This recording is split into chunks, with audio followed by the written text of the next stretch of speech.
Hello and welcome to Africa Today. I am Esther Mokwariola. From Ethiopia, where it was more or less a black weekend, to Zimbabwe, where an explosion narrowly missed Mr. President, latest developments depict uninteresting times in Africa, where politics isn't for the faint-hearted. Zimbabwe's 2018 election campaign now looks to have taken a sinister turn, with the nation looking to move away from the past that has the name Robert Mugabe written all over it. And so we ask, what are your thoughts on political developments in Zimbabwe ahead of the July the 30th election in the southern African nation? You can join the conversation and share your thoughts with us on Twitter at TVC News NG. We take a report now, and Africa Today will continue. Welcome on board.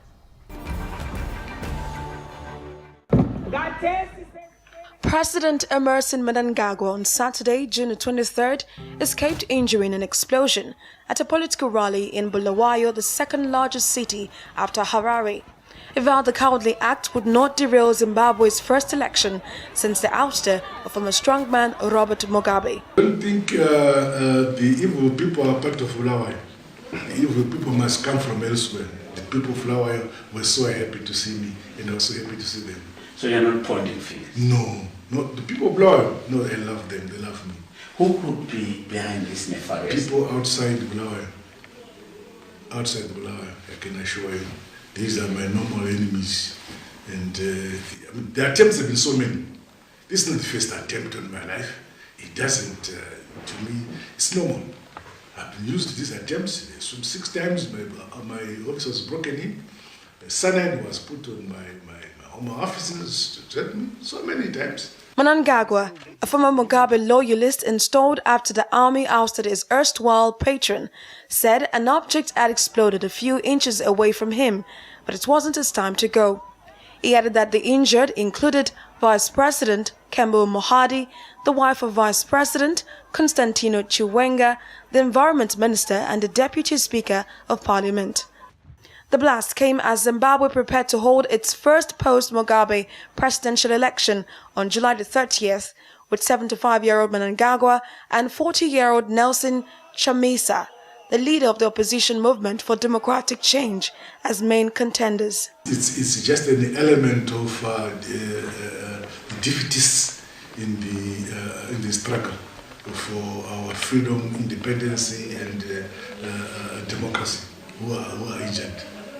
But otherwise, the rest of the country is peaceful. The campaign throughout the country is peaceful. And I'm happy with the free campaign, democratic campaign, non-violent campaign, which is throughout the country.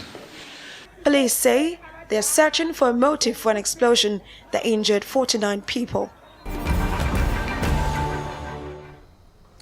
Welcome back.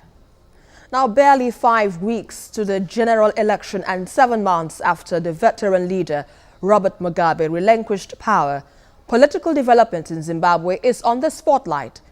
President Emerson Mnangagwa narrowly escaped death after an explosion rocked a stadium during a political rally in the opposition stronghold of Bulawayo City. Joining me now via Skype, I have Alphonse Mbwizo, news editor, the first in Zimbabwe, Harare. And much later, I will be speaking with Chukwemeka Eze, a lawyer and a lecturer at Nasarawa State University from Abuja in Nigeria. Good to have you, Alphonse, on Africa Today. So let's begin with you now, Alphonse. Let's look at things in Zimbabwe. Paint for us a picture of how things are looking at the moment. Well, they actually look no more than they would if it was Robert Mugabe in charge, because there is no massive security presence, just the normal police on the road searching for weapons as they would during election time. But otherwise, it seems to be normal. What's not normal, however, is an explosion at a political rally. And latest reports show that 2 people died and 49 were injured. So it remains to be seen how far this toll will get to. But it's getting to be pretty interesting because we've had physical violence beating each other up, or the security forces especially beating opposition supporters, but we've never had bombs exploding before. Yeah, quite worrying from that, what you just said, Alphonse. Now we have Chukwuemeka is a lawyer, a lecturer at Nasarawa State University, and he joins me from Abuja, Nigeria. Chukwuemeka, good to have you right now on the show. Now, the presidency has tagged this recent development as an assassination attempt. So, but who and what do you think could be behind the plot?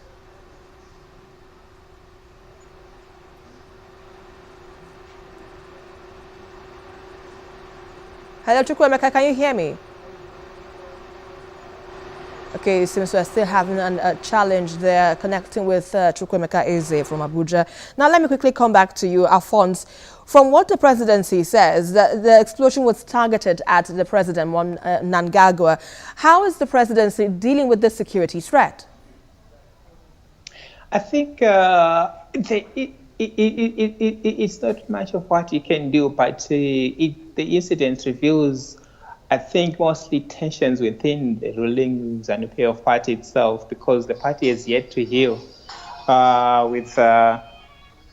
following Robert Mugabe's resignation. Because if you recall, there are two competing factions within the party, the one led by Emerson Mnangagwa himself, which is commonly referred to as the Lacoste, and the G40, composed of Mugabe loyalists. So, and also within the military and ZANU-PF itself, the party and the military have fissures. So it's a question of what then, or which of those interest groups had a hand or could have had a hand in it. It can be the opposition. They don't have access to that sort of stuff. So with what you said clearly, so all speculations that the opposition might have a hand in what happened, during the weekend might not be true after all. No, the opposition is, even if you accuse them of any sort of violence, they're not that violent.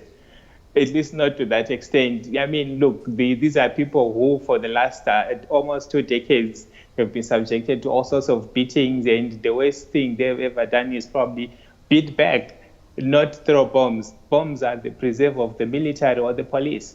All right, we have Chukwuemeka Eze back on the line. Chukwuemeka, if you can hear me right now, I asked you earlier, the presidency had tagged the recent assassination attempt on its president, Mnangagwa, as an assassination attempt, rather. But if it is so, who do you think could be behind this and why? I think it's something we should wait for the security agencies in Zimbabwe to investigate. It is too early to begin to suspect any group. And I think Mnangagwa himself has said that the proper investigation will be done. The government spokesman said there will be investigations, and I think we should wait for that. But before that, there are already what we call conspiracy theories. And we have to look into history to find out why the suspicion on the opposition is being the in thing by some people trying to suspect the opposition. Recall that the hotbed of opposition in Zimbabwean politics is Bulawayo. That's the second largest city in Zimbabwe, and it's inhabited by the people of Matabele land. That was the city of Joshua Nkomo. Early in 1980s, ZANU-PF accused Joshua Nkomo of storing ammunition to overthrow the government of the day. They brought international media to observe it, after which they sent the 5th Brigade, and there was massacre in Bulawayo. There was massacre in Matabele land. That hardened the people, and since that time, there have been always, the people of Bulawayo and the whole of Matabele land have always been seen as opposition people. And you recall that last year, there is this allegation that Mnangagwa was poisoned in Rwanda. Gwanda is in Matabele land. And where the assassination attempt has taken place is Bulawayo. That's in Matabele land. So if you link all this together, then you can now see why some people are suspecting the opposition. But it is said that over time, any time that ZANU PF wants to deal with opposition, they always allegedly frame up that they framed us ZAPU PF in the early 80s in order to eliminate them. That this might be an avenue, an attempt to frame up the opposition in order for ZANU PF to have its way in the election of July 30th, 2018. Well, quite an analysis there from you, Chukwuemeka Eze. But let's quickly go on a quick break. You're watching Africa Today, and we've been looking at the recent political developments in Zimbabwe.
Welcome back.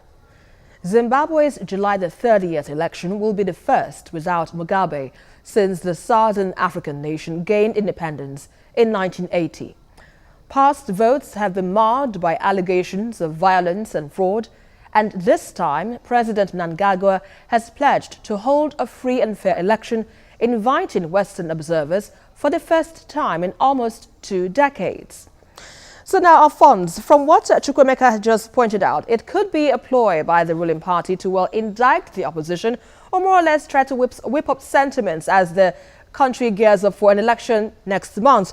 But tell me now, what is the preparation like looking for Zimbabwe as it prepares for an election? Do you think by perchance the security threat could hamper its plans for next month? No, not really. I think it's just one of those incidences. I think if you go back to the professor's analysis, of course, I would say for most part, that's just fanciful theory when you consider that the poisoning in Gwanda, for example, was from allegedly by ice cream from Robert Mugabe's dairy company. Even though it was in opposite territory, I kind of doubt they would have had a hand in supplying ice cream from Robert Mugabe's company to the VIP tent. At the same time, you have to consider that the president himself says there are people within the government itself. You have to note that Mnangagwa inherited the security system, which is the same system that saved Robert Mugabe. And Mnangagwa himself concedes that there are people within that system who are hating at the political change and that they don't want to see him as president. Yeah. Yes, we can wait for investigations to go and make some conclusions, but this is what is happening on the ground. Whether or not, or whatever they will find, I don't know. We can wait for them to make some conclusions. But as far as election preparations are continuing, there hasn't been any disturbance or anything to suggest that there will be extra measures or anything of that sort, except, according to the vice president, the government is now offering VIP protection for all presidential candidates if they so wish. Now, Chukwuemeka, we're looking at this development. What do you think will be the likely implications to Zimbabwe's government under Mnangagwa's leadership? It is not in doubt that Mnangagwa will win this election. The opposition is in disarray.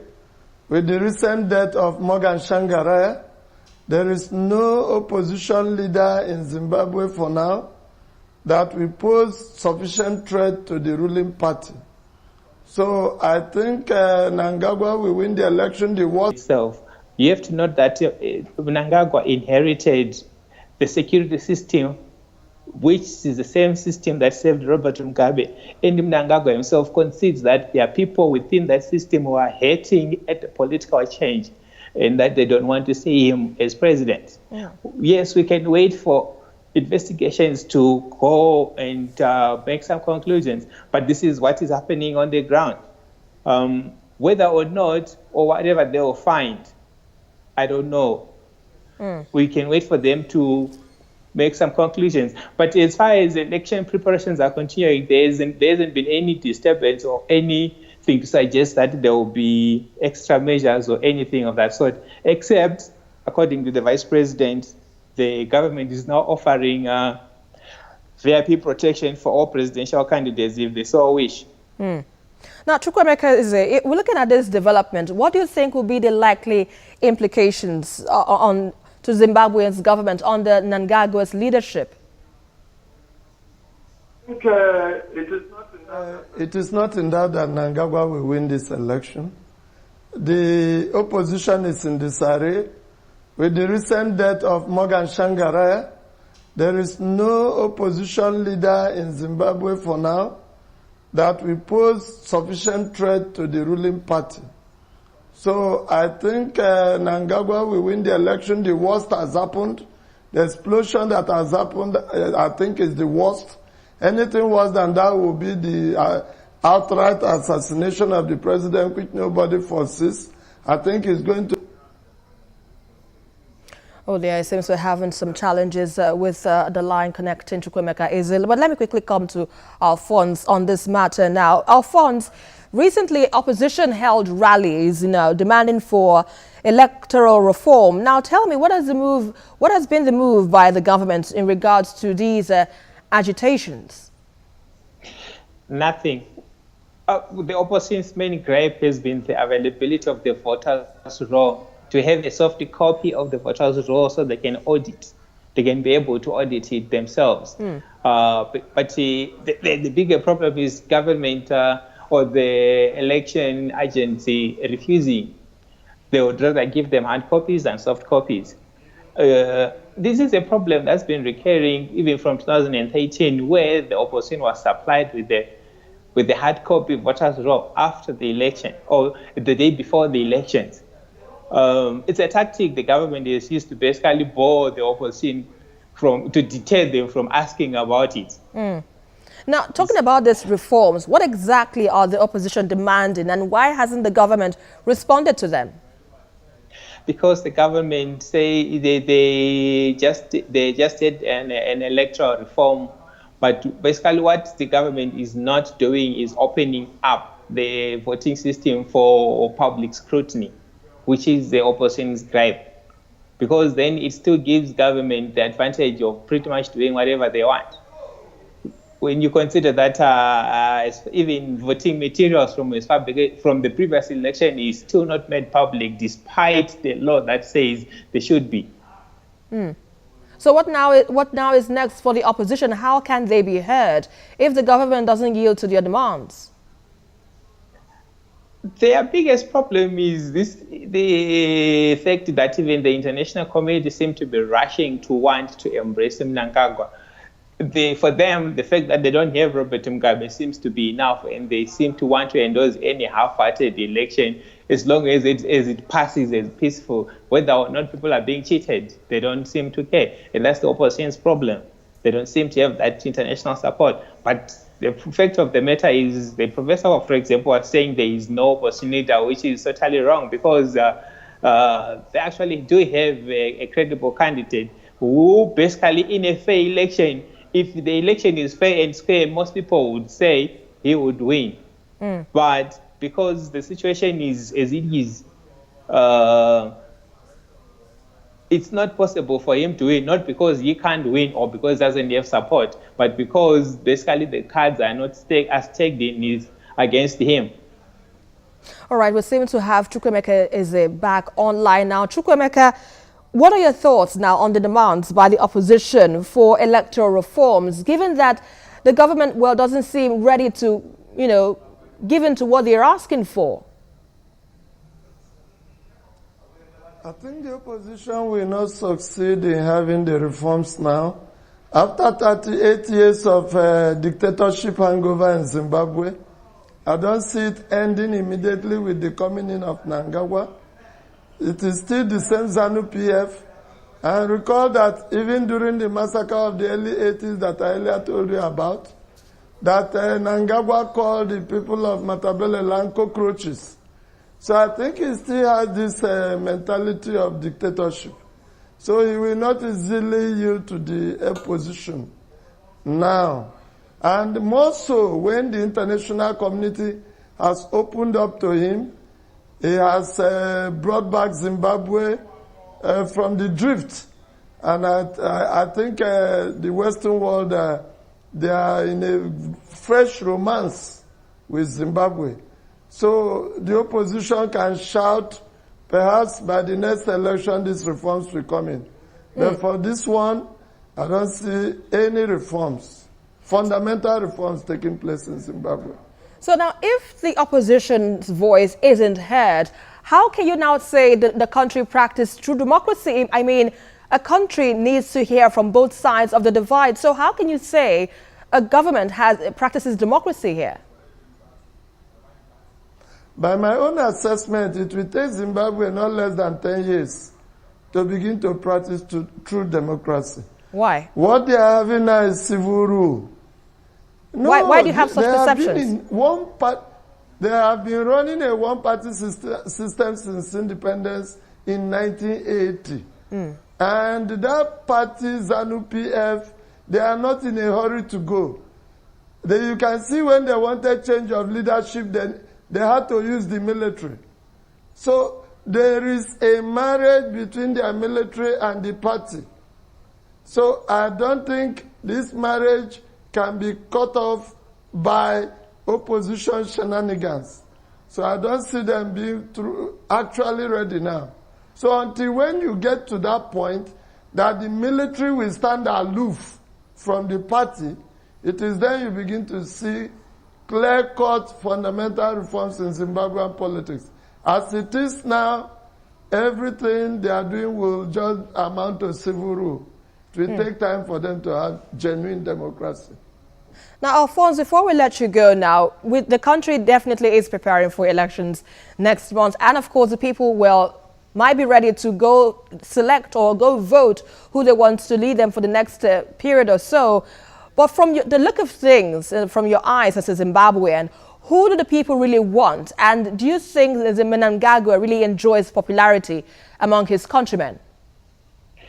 No, I don't think he enjoys that popularity as sometimes the state media wants to portray, because Zimbabweans want change. They've had the same story for 37 years, and this is a guy who has been part of the same system.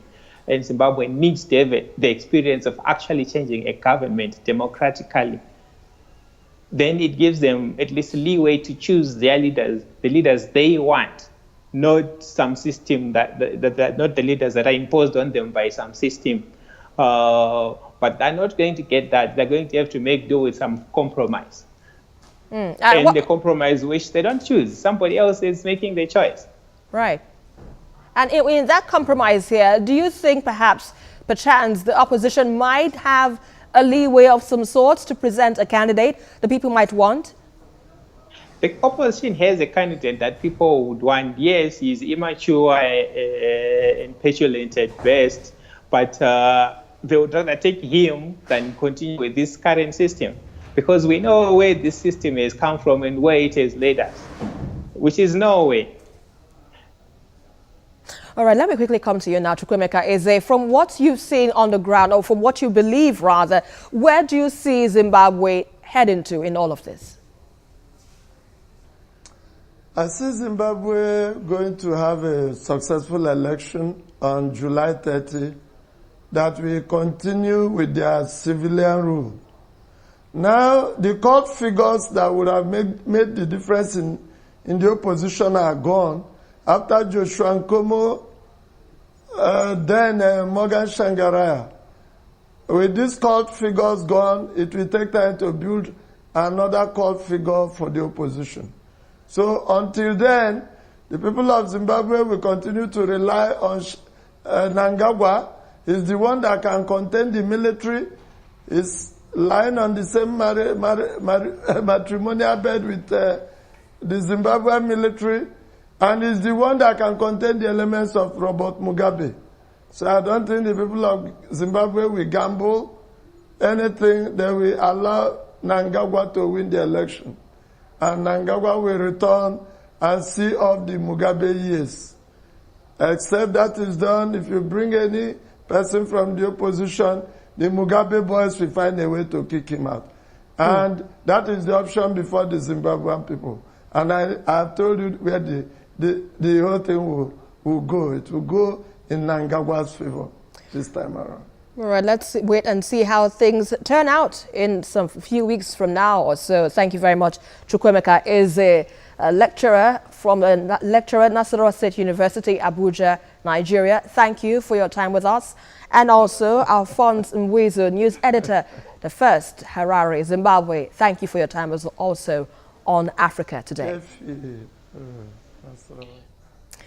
Now, while elections have become a regular feature in Africa, the drama that have trailed democratic processes in recent years have gone from noisy to messy, where the possibility of violence remains real. With the world watching with a keen interest to see how it all pans out, the 2018 polls in Zimbabwe is another litmus test for the country's institutional capability to effectively hold free, fair, credible, and peaceful elections. And that is our package for today. But don't forget to join the conversation on Twitter at TVC News NG, and also follow me for updates around Africa at Esther TVC News.